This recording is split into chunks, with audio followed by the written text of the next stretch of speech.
स्वागत आहे। नमस्कार, सीके न्यूजमध्ये आपलं स्वागत आहे। मी पत्रकार चंदू खरे। जळगाव जिल्ह्यातील रावेर तालुक्यामधील ग्रुप ग्रामपंचायत दसनूर येथील ग्रामपंचायतचा मनमानी कारभार।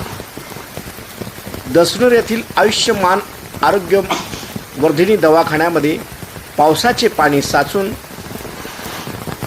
दवाखान्याचेच आरोग्य धोक्यात आलेले आहे। मोठ्या प्रमाणात पाणी साचत असल्याने येथूनच शाळकरी मुलं वापरत असल्याने एखादी मुलाचा पाय घसरून अपघात होऊन जीव जाण्याची शक्यता वर्तवली जात आहे। परंतु ग्रामस्थांनी वेळोवेळी तक्रारी करून सुद्धा ग्रामपंचायत याकडे हेतुपुरस्सर दुर्लक्ष करत आहे। यामुळे होणाऱ्या अपघाताला ची जबाबदारी घेणार तरी कोण, असे अनेक प्रश्न ग्रामस्थांकडून उपस्थित केले जात आहे।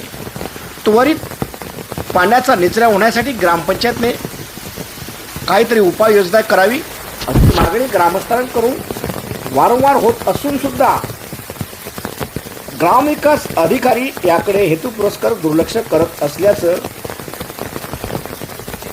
सुज्ञ नागरिकांकडून बोललं जात आहे। तरी त्वरित याची दखल घेऊन काम पूर्ण न केल्यास होणाऱ्या अपघाताला ग्रामपंचायत प्रशासन जबाबदार राहणार, अशा प्रकारच्या तक्रारी ग्रामस्थांकडून होत आहे।